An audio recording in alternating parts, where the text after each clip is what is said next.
right, good afternoon, everyone. And it's great to have you all here. My name is Peter Munnings. I'm from a company called Adhara. And so I'm Rob Dawson. I'm a part of the PegaSys Protocol Engineering group of ConsenSys. So today we're going to be talking about taking a permissioned Ethereum network into production. We've just done a project with an exchange in South Africa, and we're going to be talking through that. You can move on to the next slide. So these are the things that we've been going to be going through, just really talking about what the announcement was that came out this week. It's a production settlement solution, and we'll talk through some of the details of that. We'll talk about why it's significant. Why did we use blockchain technology for this? There are many other centralized settlement solutions around, and we'll talk about around that. We'll talk a little bit about how we did it, so technically what was done. And then I'll hand over to Rob. He'll run through some of the evolution of Hyperledger basically, where it's come from and where it's gone to, and why that's also quite significant. And then, we'll run through some of that, and then we'll have a look at the roadmap going forward. And just before we look at that, we'll have a look at why we specifically chose Hyperledger Besu as opposed to any of the other blockchain clients that are out there as Adhara.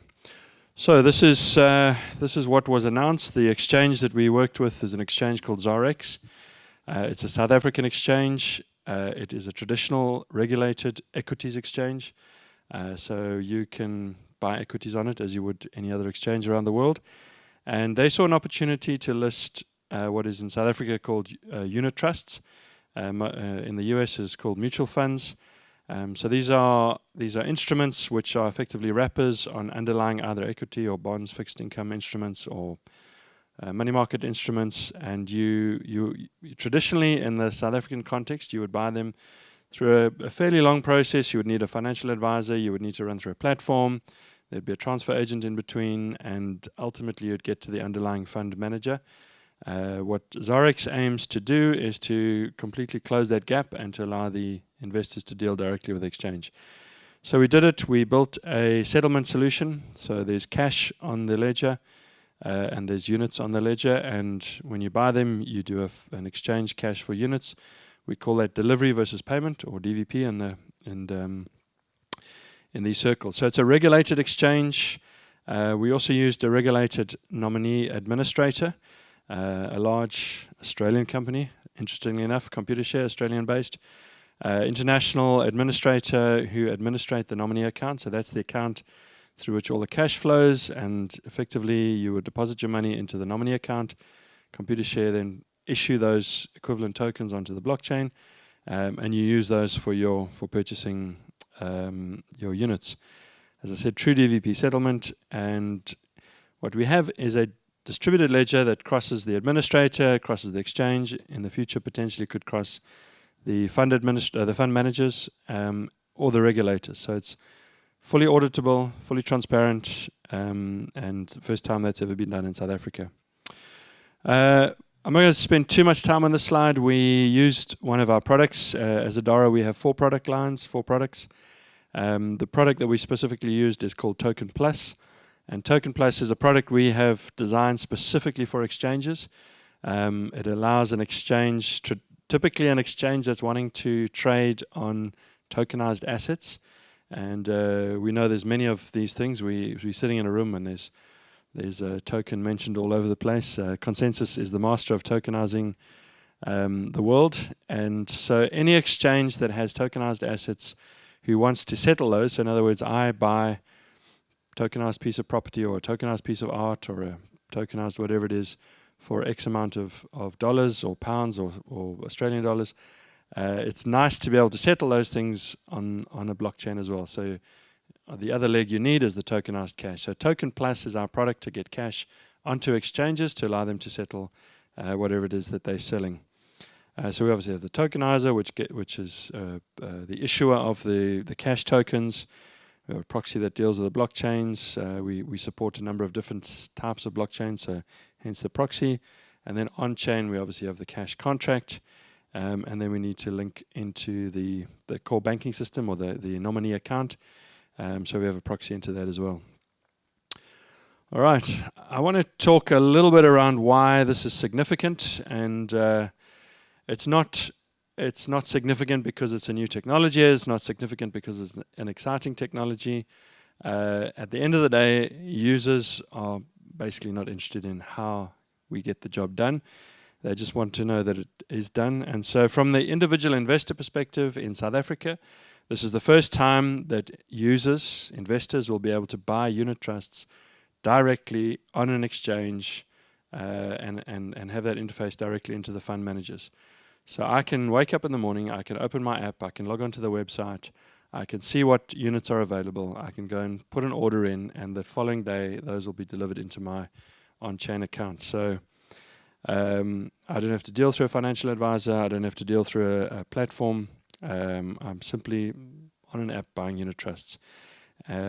It's simple, it's visible to everyone, regulators included. Now this is a significant one. There's no monthly or annual fees. Now in the world of financial advisors, there's this concept of AUM, or assets under management, and typically financial advisors charge a fee for the portfolio that they're administrating. These fees are often not that transparent to the investor. We've been able to, working with the exchange, cut all of this out. Now, could we have done it without using blockchain technology? We probably could have, but the reality is the simplicity of the solution allows us to cut some of those fees out. And so there's a bottom line improvement for the investors, no doubt about that. Now, some of you might be saying, well, all of this is available in the crypto world, and it's true, it is. So one of the other significant pieces of this, it's in the fully regulated space. So my mother is probably not going to go and buy Bitcoin or Ether, but she will most likely go and buy unit trusts on an exchange like this. The fact that the technology behind it is pretty much the same is irrelevant to her, but the experience is great. Now for the exchange, there's some very significant benefits. One of them is because it's a two-legged transaction, we have the units moving from the fund manager to the investor on a buy order, and the cash moving from the investor to the fund. There's two legs, and we have to synchronize those. Now in the traditional world, we have central securities depositories who do that on the equities platform and the bond platforms, and they run a ledger for the security, and they then notify typically the central bank to move the money on the cash leg of it, and but that has to be coordinated, and one or the other leg could fail. In this scenario, because they're both happening within the same transaction, if the transaction fails, both legs will not go through. If the transaction succeeds, both legs do go through. So there's no settlement risk in terms of this. I either have my units or I have my cash. I'm never going to end up with one and not the other. They have a fully auditable and transparent ledger, which is great from an auditing perspective. So immediately their audit fees come down because they just say they're the transactions, off you go. No need for reconciliation. So you'll see when we look at the diagrams, the ledger is shared between the administrator, the nominee administrator, and the exchange. So if the administrator moves money, the exchange sees that. If the exchange moves money, the administrator sees that. And it's the same ledger, so you're not reconciling across. And from this perspective, it's a significant market. So this exchange is able to tap into a 3.6 trillion rand in South African terms market and begin to operate there. So that's what we get straight away now. What does this open up in the future? And now, for the individual investor, I now have an on-chain digital wallet, if you like, into which I can put units, I can put cash. But I could start doing many things in the future. So there are many exchanges around the world that run the same exchange software that Zarex runs, which means that immediately we can plug this settlement platform into those exchanges. So for example, a investor could, in his same wallet, hold securities from a South African exchange and, for example, a Kenyan or a Caribbean exchange. So there's many options that we now have, and because we can also, as Adhara, manage the back-to-back cross-border payments, you could literally have a Rand account, place an order on a foreign exchange, buy securities on that exchange. We'll handle all the compliance on the cross-border side, and you would be able to receive those securities into your wallet. And that's a brand new thing that is a brand new experience for users. And in addition, this particular exchange now has the option to bring many other types of securities on here. So securitized, tokenized assets that they would be able to list, and they fit directly onto this platform. Plug and play. As I said, we get from the regulator's perspective, they will be able to audit and have visibility on those cross-border payments. All right, so we often speak about tokenizing cash, and this is fundamental to what Adhara does. So essentially, an investor would transfer money into the nominee account, the Zarix nominee account. The administrator runs a tokenizer, and if 1,000 Rand come into that account, they would issue 1,000 Rand of tokens onto the distributed settlement platform, the ledger, and those tokens are available. They come into the investor's wallet, and that investor is able to start trading with those. And these tokens are now fully programmable. They can participate in DVP contracts. Those be used for settlement trades. They're accessible, they're visible. If he wants to move them off, he simply issues a redemption request, and the tokens are destroyed, and the money is transferred back to his account. So it's actually a really simple process. From a legal perspective, these are not floating. They are fixed. They're pegged one-to-one to the money that's sitting in the nominee account. They are legal, electronic tender. They can be used for settlement. They run under the license of the administrator. So it's a very significant legal construct that's built around that. So the token wallets, you can think, are equivalent to bank accounts. So technically, how does it happen? So once the investor has got some money in their on-chain account, they can place an order. So they place an order through the application, through the website, through their broker as well.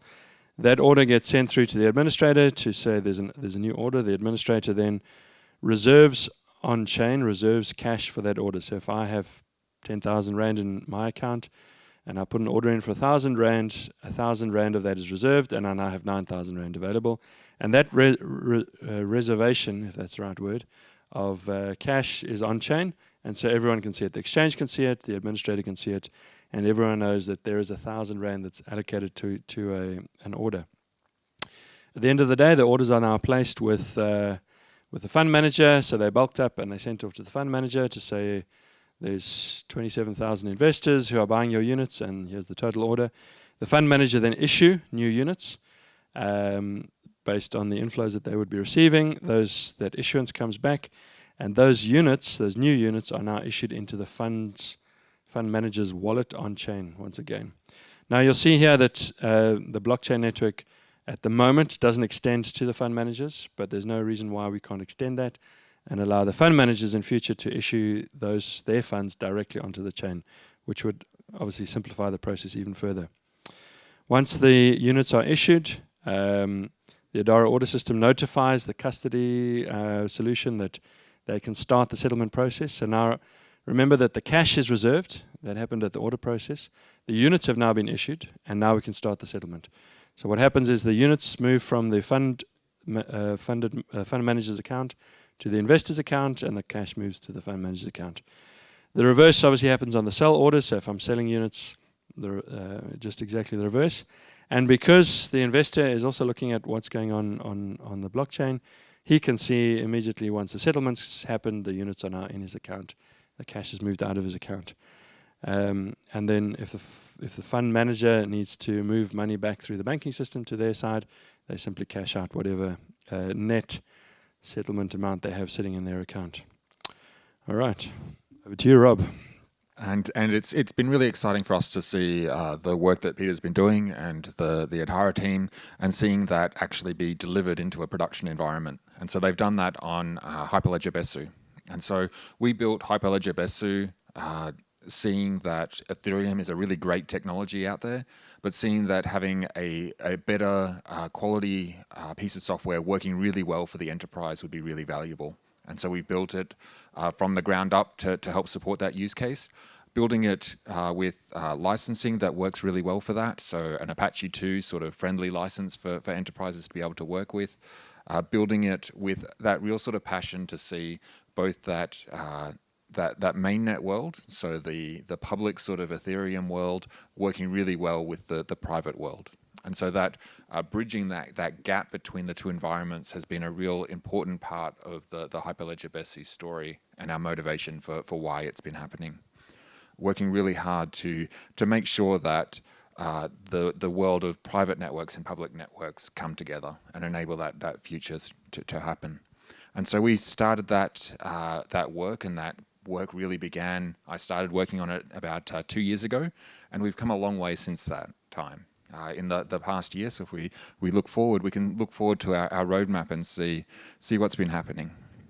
We had our initial release just on about a year ago of our 0.8 version running on the Ethereum mainnet, which is a really great thing for us to think about for these blockchain solutions.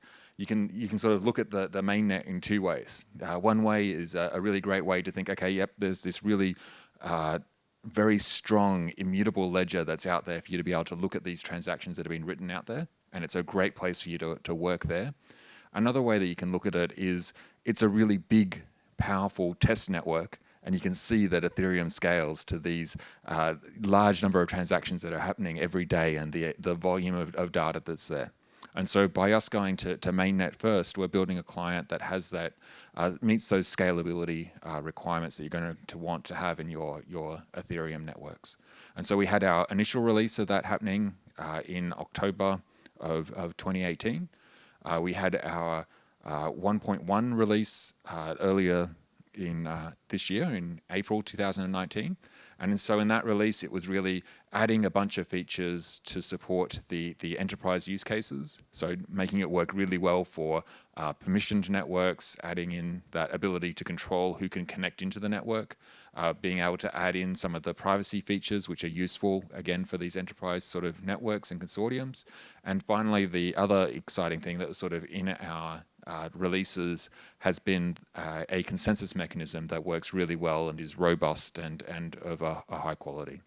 So that sort of features have been the key parts of our Hyperledger Besu.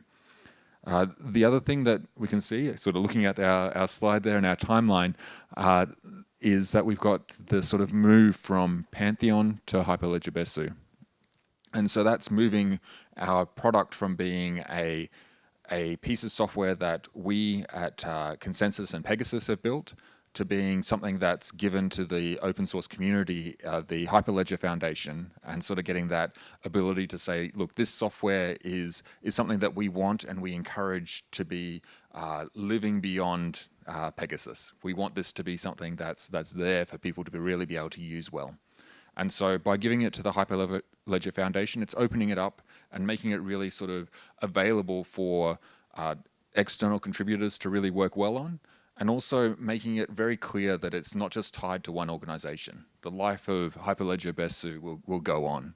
And I think that's a really exciting thing for making sure that this production system and production systems that you build on top of Besu are going to be something that you can sort of trust that is going to be there for a long period of time.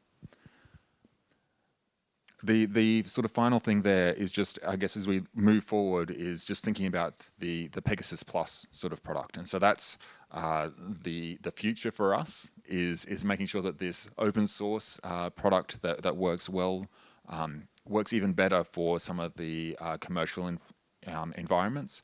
And we're adding in things to make sure that it works even better. So adding in the support, some of the monitoring, some of those enterprisey things that you expect in software to be there, we're making sure is there as a part of the Hyperledger Besu and the PegaSys Plus product. And so I think a lot of these things are the things that support why we think that it's great software to use. And I think Peter can talk about now why they've chosen to use Hyperledger Besu. Great. So, I mean, Rob's covered a whole lot of things. We, as the Adhara team, have had a number of years of experience now working with different blockchain clients, working mostly, if not exclusively, in the regulated space, working with central banks, working with exchanges, working with commercial banks, primarily. And one of the things that's really important to us is a general ledger.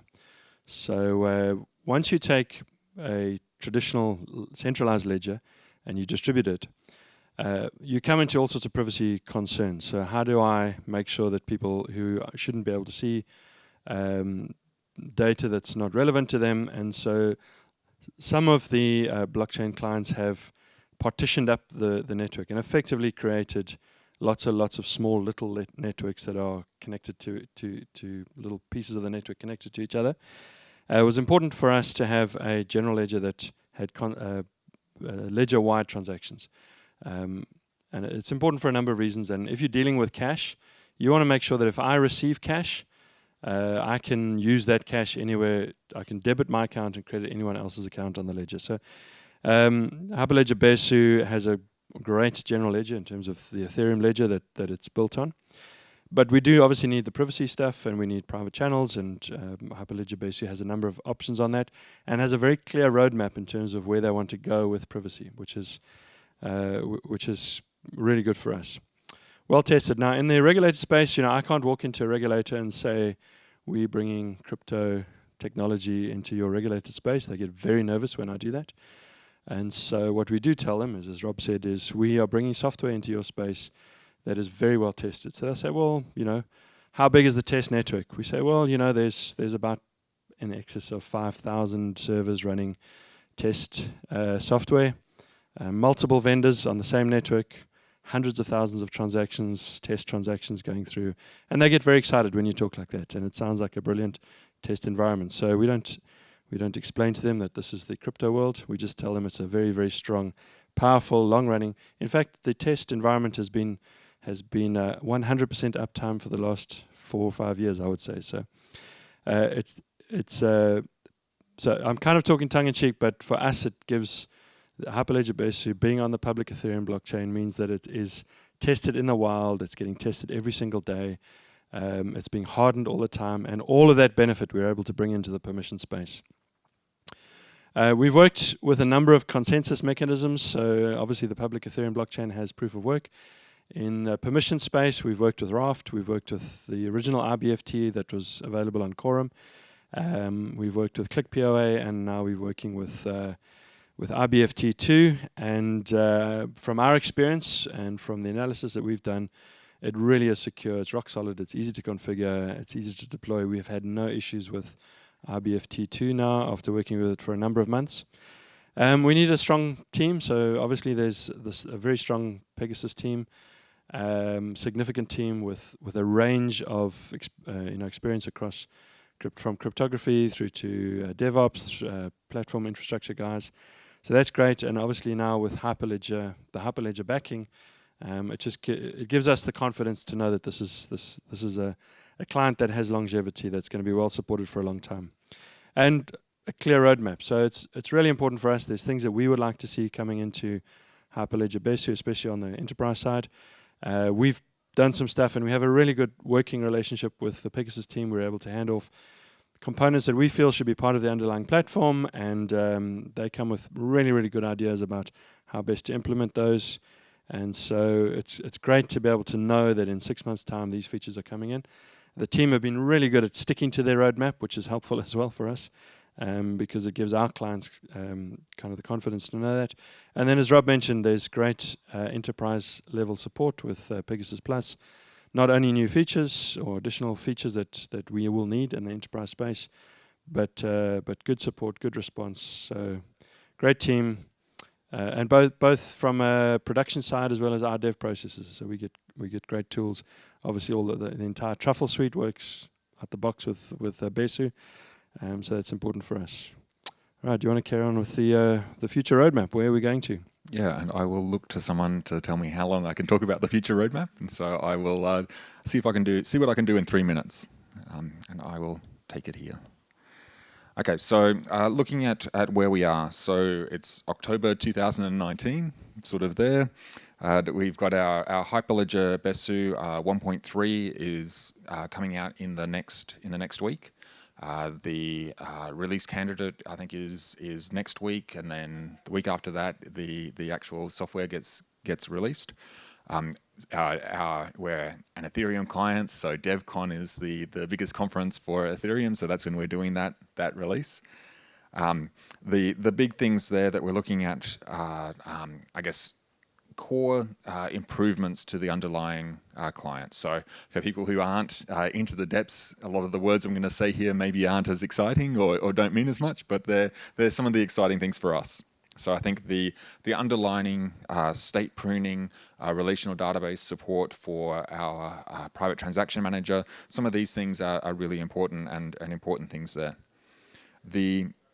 I think the things that are really differentiators for Hyperledger Besu at the moment, so the things that we've talked about, but also we've done a lot of work at making sure that it's easy to deploy and easy to understand what's happening as it's running. And I think those are some of the features that start to be things that you just expect for enterprise software, but unfortunately haven't been there necessarily as well for the Ethereum clients in the past. So some of them have had bits, and I think I don't want to say bad things about anyone, because I think we're building on the shoulders of some really great technology that's been out there for years. But some of our stuff that we've had and that we're really proud about are the getting this working really well on enterprise systems. As we look forward to our PegaSys Plus release, so that's also in October, three things that we sort of are excited about that in our initial release for that are advanced monitoring support. So being able to see what's happening with that IBFT2 sort of ConsenSys mechanism, being able to understand where any challenges might be happening, if there's any validators that are misbehaving, having some monitoring hooks to help you understand what's happening with that validation. The next one there is event streaming. So hooking into your enterprise systems, so the Rabbit MQ, the Kinesis, the Kafka queuing, making sure that the events that you're getting that are happening in the Ethereum client are really able to be exposed to the rest of your systems in a really reliable way. And so you can understand what's happening with the system. The final one that we think is really important is the encryption of your data at rest. So making sure that your data is secured when it's being stored on those servers. We look forward to our 1.4 release happening in February. And so that's going to involve some more sort of advanced features that we think are really useful. So one of the big ones there is those flexible privacy groups. So that's being able to, with our privacy function, being able to start with maybe a group of maybe one or two people that you're sending this private message to, and then being able to expand or contract that group as time goes on. And so that's a thing that is actually really exciting and really powerful and opens up a bunch of sort of interesting use cases around those privacy groups. The other things that we're looking at are some things around the efficiency, so multi-tenancy support, being able to work really well in cloud environments and have multiple people sharing that same infrastructure, while still having a lot of the privacy and sort of reliability requirements that you're going to want to have. The other thing that we're looking at, and we think is really, really important in this space, is adding in more and more advanced key management sort of options. So hooking into your HSMs and all the different cloud HSM type providers. We then have a bunch of exciting things that we can see sort of moving on into 2020. And things like being able to support multiple different networks. So if you've got that sort of private deployment that you've got running, being able to potentially have the same software talking to that private network and maybe to the main network, that test network that we were talking about before. And so I think things like that are going to open up a bunch of sort of interesting opportunities for how technologists and solutions will be able to communicate across those two different worlds, which is a really, I think, exciting thing to think about in the production systems moving forward. There's the Ethereum 2.0 or Serenity is sort of coming out, some of the early versions of that next year, and we have one of the best sort of mix of having great researchers working on that and then implementers as well, and so making sure that that's a real part of our product moving forward as well.